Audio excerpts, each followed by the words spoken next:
well do you know yourself? That might sound like a funny question, but if you're like most people, the answer is probably not very well, or not as well as I think I do. Self-awareness is hard work. It requires time we might think we don't have. It might mean facing some truths that scare us, but self-awareness is critical to our self-trust and our self-empowerment.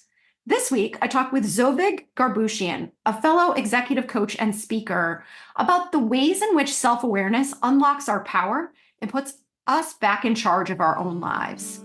Thank you so much, as always, for listening. The Impostor Syndrome Files. My name is Kim Meninger, and as an executive coach and former high-tech leader, my personal mission is to help professionals overcome imposter syndrome so that you can advance your career with confidence. Each week, I interview a new guest who brings a powerful perspective to this conversation, including personal stories, best practices, and new insights. The more we talk about this issue, the more we destigmatize imposter syndrome, recognize that we're not alone, and empower ourselves to access the tools and resources that can help us and those around us. Thank you so much for listening and for sharing with others you think would benefit from this conversation.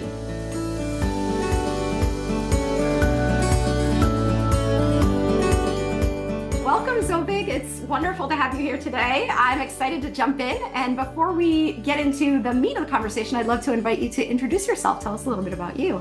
Yeah, thank you, Kim. So I'm Zovig Garboushian. I am the founder of Boldness, Ablaze coaching, and as well as Zovig.com. I'm a speaker. I'm an executive coach, and I'm an organizational consultant. So I work with companies through change, and I do a lot of management training and helping both new and seasoned managers, people managers, learn and unlearn the things that help them be better with the people that they lead. And I've been in the professional development and personal development work for the last 10 years, but the first 15 years of my career were in media and marketing.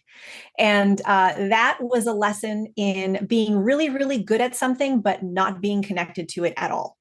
So there was a lot that I learned through that experience about who I was and who I was not. And it took a lot for me to figure out a way to move out of that so I could start doing something that was more congruent with who I am and what I cared about.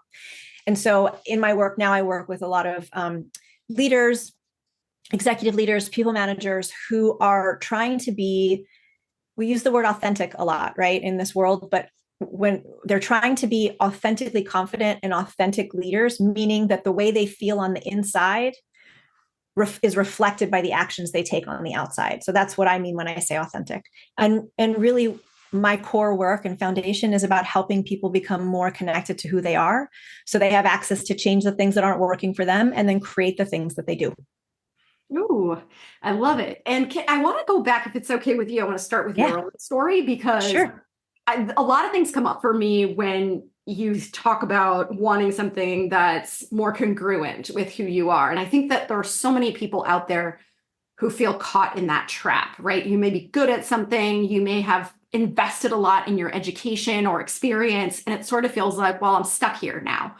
And you almost also face certain identity challenges too, and thinking about making a move to something else. It's like, maybe I'm giving up some status, or maybe I'm going to potentially disappoint the people around me. And like, when you think back on your journey, how did you grapple with some of the fears and inherent self-doubt that comes with thinking, this isn't the right place for me? Yeah, I love that you say the word identity, because I think that's a really big one. I know it was big for me, and I know it's big for many of the people that I work with. I had 15 years of experience going down this path, right? I got really, really good at it. I was efficient. I was smart. I wasn't the best marketer, but I was the one who hustled the hardest. So I did, you know what I mean? So that was how I made up for it. And I learned to identify myself as a marketer. I didn't know how to think of myself outside of those terms. I also worked for Time Warner. That was where I spent a lot of my time. My 11 years of my career was at that company with different magazines, different websites, different brands. So these were big, stable, supposedly at the time, right? Nothing stable, but they seemed stable, secure, predictable. The paycheck showed up, the benefits were there. I had natural community that I worked with. So all of those things felt like this is the safe thing. This is the right thing. And so you're going along this path, you're investing all the time, you're learning, you're getting better, you're rising. And I was rising. And it was hard to say, well, who am I? Every time I would go to look for a new job, I would just look for marketing roles because I didn't know what else to seek out, because I didn't know who I was beyond that. And so I remember thinking to myself, man, I could just keep applying for this stuff and then I would be my boss.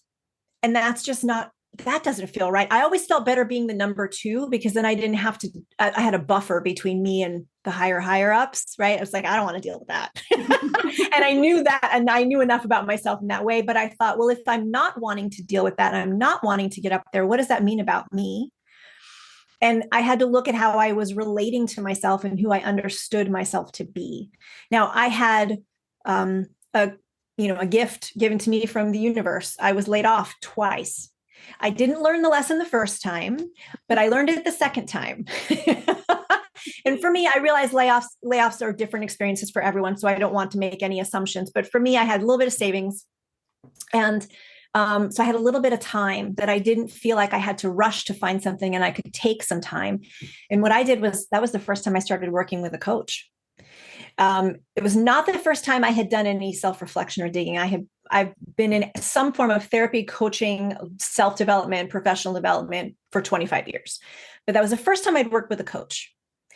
And what we worked on was what my values were when it came to work. And that was something I had never actually thought about, because like you said, we go to school, we invest in our education, we get these degrees, and then who are we going to let down? What are we going to let go of? What did we do wrong if we decide to change our path? Like all those stories we have about ourselves, like I made a mistake. How can I just give all of this up? It's too late. It's too late for me.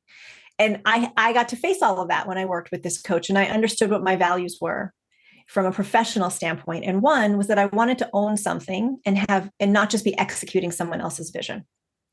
And the other was that I wanted to be in a place where professional and personal development were the thing that we did. That was the product we provided. Neither of those had anything to do with marketing. And I was going along and I was doing some fun freelance work, and I was working for a small career website. It was a job board, and they had online courses, and they were beefing things up. And I heard in the hallway, we're looking for a director of education. And I thought, oh, my spidey sense went up, my ears perked up, and it was like, like a cartoon puppy. And and I raised my hand and I said, I would like that. And they said, that's interesting because you are a marketer. I said, I know, but I don't want to do that anymore. And so that was my pivot. So it was fortunate, right time, right place, but also it would have gone in one ear and out the other had I not done the work to connect with what I wanted. And yeah, it can be a scary proposition. Now, I, at the time, was single, so I didn't have a family. I didn't have children. It was just me. So I had some more freedom, right?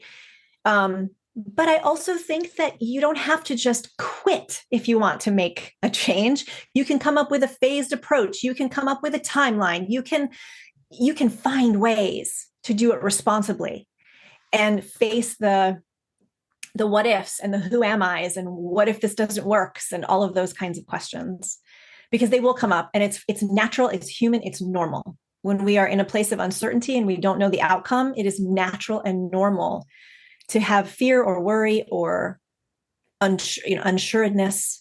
Mm-hmm. But we always have a choice. We can stay where we are, or we can choose to turn toward the uncertainty and see what's there. There's always a choice to turn back. I can always go back, right? I can always go back to working for a company, always. But I'm always at choice. And for me at that point, I was so misaligned with who I was. I could see it once I'd done the work of seeing my values. What I was doing just did not match at all. They were so far apart. And I had to honor that.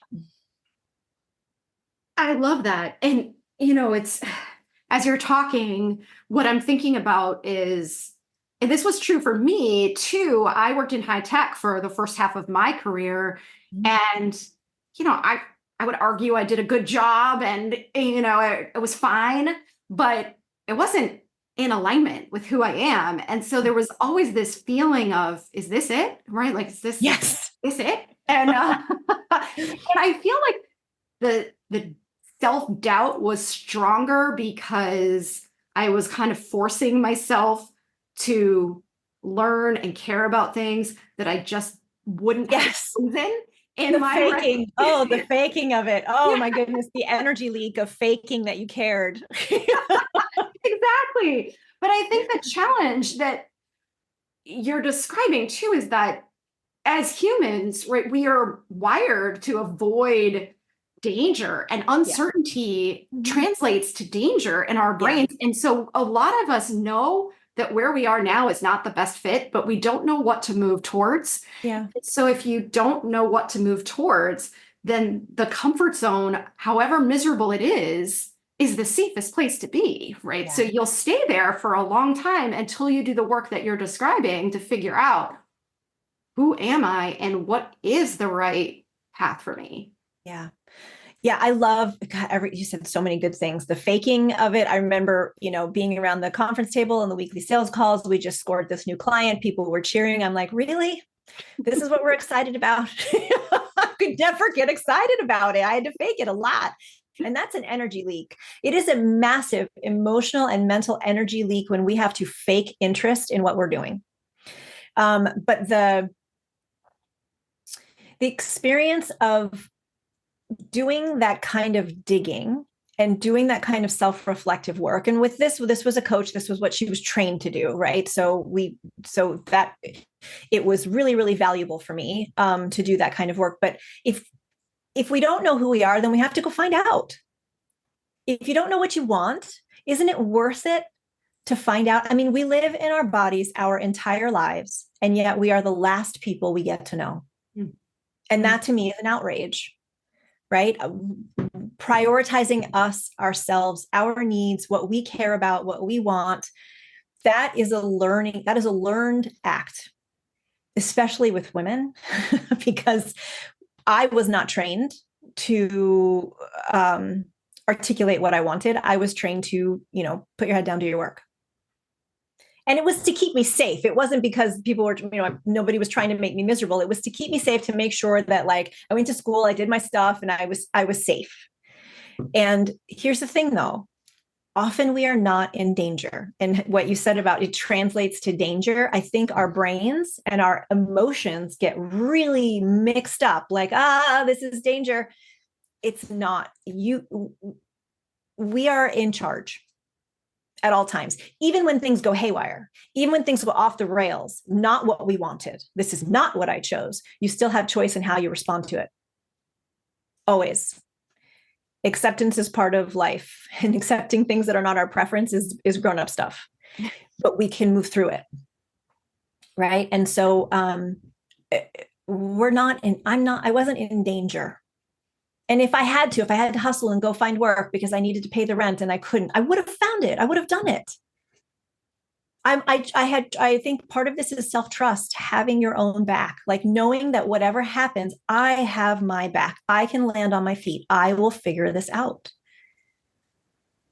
Yeah, that's such an important point. I think the self-trust is absolutely critical because you may not be able to see the other side yet.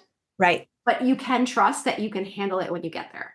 Yeah, I love that you say that, because I often use this analogy. I think it's an analogy. I get analogy and metaphor mixed up, but I think it's an analogy. It might be a metaphor. So we often will set our goals. If you're looking at a horizon line, right? You're staring out at the horizon line on a beach or something. We set our goals just before the horizon line. So it's not so far off that we can't see it, but it's just far enough that we feel like we're moving somewhere. I'm doing stuff. I'm going. I have my goals. It's over there. I'm going toward it. It's a far away and I'm going to get there. But those goals that we set before the horizon line it's just stuff we've done before.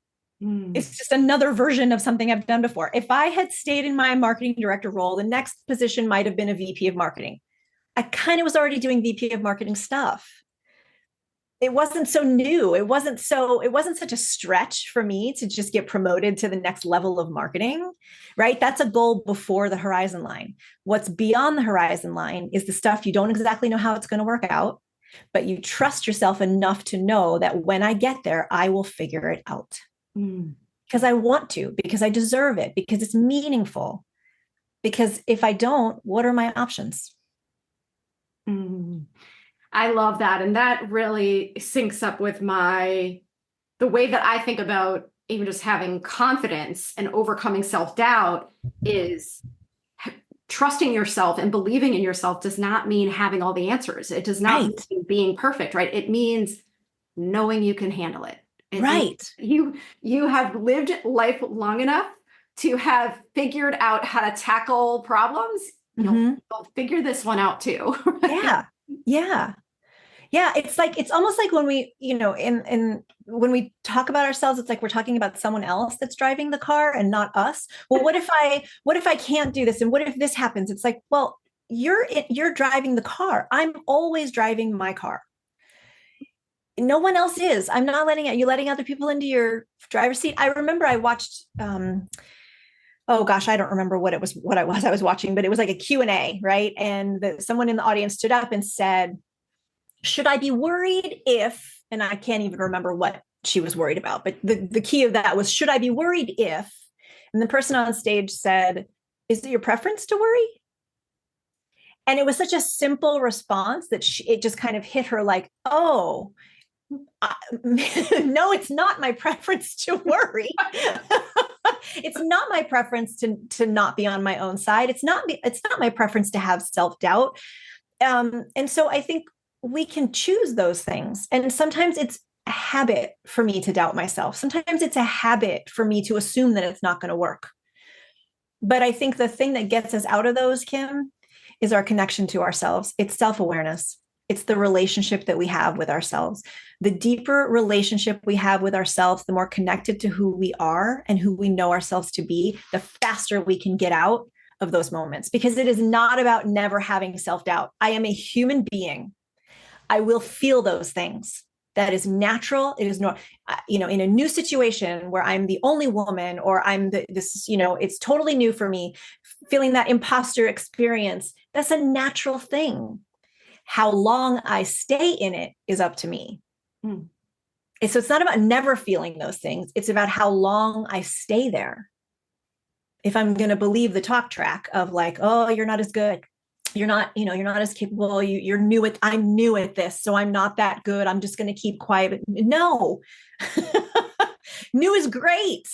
New means you have more freedom to ask dumb questions that will like reveal things that people who know too much are overlooking. So, it's not about never experiencing the doubt. You're human. It is about how long you stay there. And some people can stay there for years because they don't know what else there is. Yeah. So it's the relationship that we have with ourselves, that self-awareness is the key. It's the antidote to self-doubt. Can you talk a little bit about imposter syndrome and how it fits into your work? Not necessarily personally, but in what you see.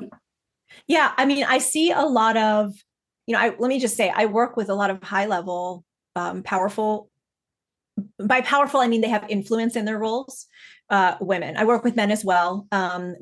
So these people have influence.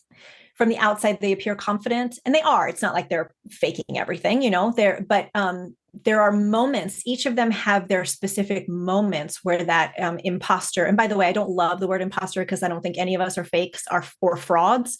But I can't come up with a better term yet. So let's just use that term. So there are moments that trigger their imposter, whether that's the CFO who's the only woman and every quarter she does the board meeting and it's a bunch of men. She is so powerful and she knows her stuff, but in that meeting, the imposter stuff comes up, right? That's the circumstance which sort of triggers it for her. You're new in a place. You're the new kid on the block. You are the only person, right? You are the perfectionist who is like afraid to hit send on the email because one thing could be wrong. One thing, the comma could be out of place. You might have missed a number. So we all have our certain flavors of this stuff. And it shows up differently, but also the same.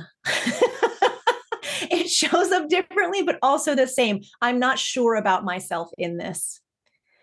And I see that as like, let's tighten the connection between you and the trust that you have in who you are.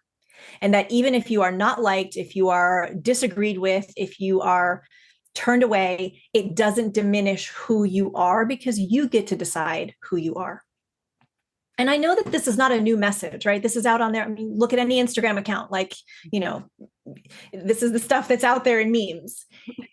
But I think we take it, it sort of goes by our eyes. We're so used to seeing it now that if we stop to think about, I get to decide who I am, what I'm worth, and the value of my expertise. If it is not welcome in this place, this is not the place for me. I need to find a way to find another place. That might take me 6 months. That might take me 2 days, but that means I get to choose to be in this experience. And so the self-trust is a big one, I think, that we work on when it comes to feeling that imposter experience. And also just debunking what's causing it, because I don't think we're not fakes or frauds, right? We're not faking or trying to pull the wool over anybody's eyes. I think we're in situations that can cause I don't know if unsuredness is a word, but let's just say unsuredness, lack of self-assurance. And I think that's a very human experience. So I think we can mix up being unsure with feeling like a fraud. Yes. Yes. Somewhere along the way, someone coined the term imposter syndrome. That term has been around for decades. There was research done on it. Most of it was done on women. So I feel like the research was skewed, because there are a lot of men, I have coached them, that have felt that way. It's not just women. Totally agree. And then we glommed onto it because we like fun marketing words, right? That's a marketing term. I will tell, I'm debunking it for everybody. It's a marketing term. You're right. The experience beneath it is a real experience, but I think it comes from our personal experiences, the environments that we're in, and how those environments feed into the other. You don't belong here because of how you look, because of what you know, because of what you don't know, because of who you are, whatever. And it's a shame that we have environments that do that, and we do. And I think in those environments, that stuff can rise to the top a lot more freely. And so it's our job to rein it in, and or leave the environment. Yeah. And I love that you said that, because I think personal power is so important to this conversation. Because for me, when I think about imposter syndrome, if you boil it down, it's really just anxiety, right? It's fear. It's fear that something bad is going to happen. I mean, we don't know what, but it manifests itself, just like you said, in all these different ways of I'm a perfectionist, or I'm a people pleaser, or I'm all these different things because I'm afraid of some imagined, or even in the circumstance you're describing, maybe I fear that because I've been taught to expect that because of the environment that I operate in. But at the core of it is the power you have to decide whether or not this is where you want to be, right? So the self-trust piece is the work we can all do throughout our lives. Yeah. But then in any given situation, we get to decide, does this situation work for me? Right. And if it doesn't, and you have the means and the ability to leave it right away, great. And if you need to create a plan to get out in, a certain amount of time, excellent. Whatever, we do what we got to do. But nothing is stuck, and we are not stuck, and we are not static. We're not meant to be stuck and static. We as people are ever evolving. Yes, absolutely. I think that's such an important point. And I wonder if you have thoughts, because you talked about sort of therapy and coaching, which are obviously really great, forums for the kind of work that we're talking about. I know there are people out there that are thinking, I don't have time for this, right? Like there's always the time factor. Like I've got kids, and I've got a job, and I've got, like, how do we make this sustainable? Yeah. So, I mean, therapy and coaching are not the only ways that we're able to connect with ourselves, right? There are podcasts like this one. There are that podcast guest you have. Maybe I might say one thing that just like makes something click for someone and go, oh, I didn't think about it that way. Those are learning moments. Those are reflective moments. What we're talking about is having a forum in which to do reflective work. Coaching and therapy are a very structured forum, right? But there are other forums to do that. Read a book, find a podcast, watch a video. I mean, sit down for 10 minutes every morning and write. What am I excited about today? What am I worried about today? And why am I worried about it? If you write with a pen, if that's possible for you, and you can do that, I know some people that's a little, my hand stutters and there's all kinds of reasons, but if you can write with your hand or just write at all, it will get your brain working in a way that sort of releases information you didn't expect to show up. I know for me, when I'm writing, stuff comes out and I go, whoa, I didn't think about that. Right. So if you give yourself a little structured reflection every morning for 10 minutes, I'm going to sit and write down, what am I excited about? What do I want to create today? What am I worried about? Why am I worried about this? Who do I want to be? What do I want to bring? There's a million prompts that we can do to connect with ourselves, and then answer it honestly. And in the moments where you notice yourself getting uncomfortable with what's coming out, work through it. Mm-hmm. Keep writing. People, you can meditate. And by meditate, it doesn't have to be intimidating. You're not supposed to clear your mind. That's like level 10 meditation. Meditation is just sitting for 5 minutes and being quiet and maybe just listening to your breathing. Mm-hmm. It's giving yourself a mantra to say over and over and over again. Today I will be creative. Today I will be creative. Over and over and over. I mean, meditation doesn't have to be hard or inaccessible. There are ways to reflect with other people. A good friend, a good trusted colleague who won't pull punches with you. You can ask them, what do you see? What did you see about me in that meeting? What worked? What didn't work? How could I have done that differently? Invite feedback. These are all free and easy ways that take very little time to reflect. We just need to find ways to put a mirror in our own face. That's what this work is about. Just find a way to put a mirror in your own face and know that whatever is there is not that scary. Yes. It becomes scarier the more you avoid it, right? Oh my goodness. It's like the monster that just gets bigger and bigger in the closet, right? But it's not that scary. My gosh. We've had children, we've built businesses, we've done all these things. Like, do you think a fake or a fraud could do those things? No. Exactly. No, you're absolutely right. And I think, sort of going back to where we started with realizing that maybe you're not in the right place for you, whether that's career-wise, whether that's just functionally, whatever it might be, right?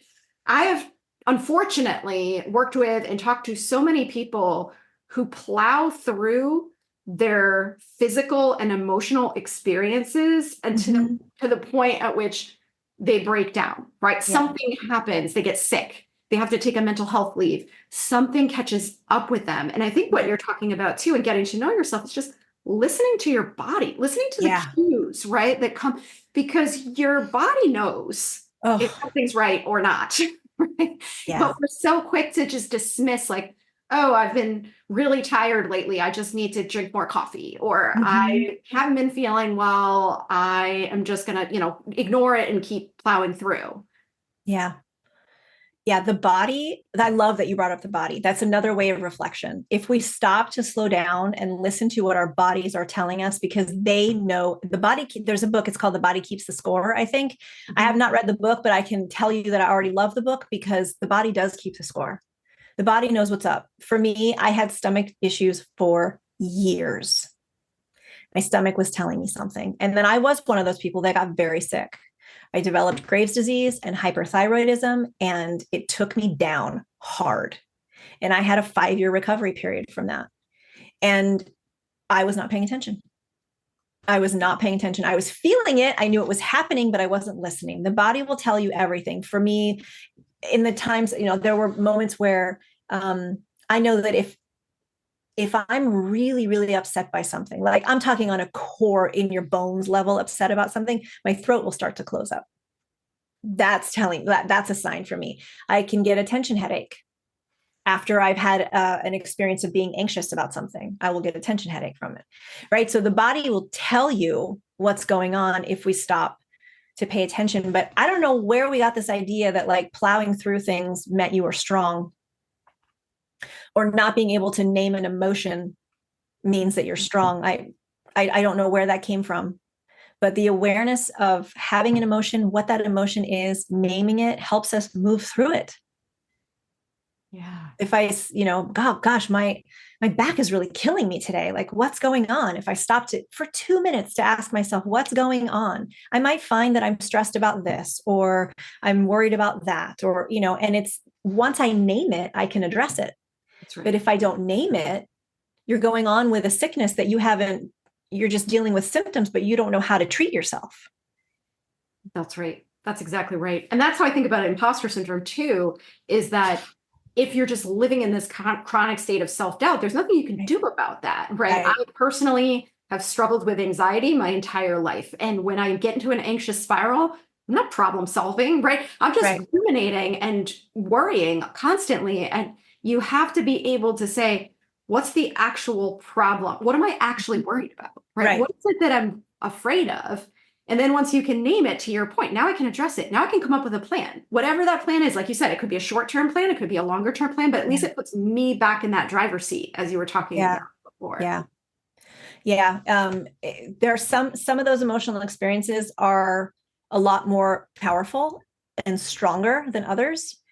And I also want to say, I am not necessarily referring to the emotions that might come along with trauma. Or something devastating that can happen in our lives. Those are complex, those are deep, those take time. When I'm talking about emotions, I'm talking about our day-to-day stuff. The day-to-day experience of living and working and being with people and having families and all of that.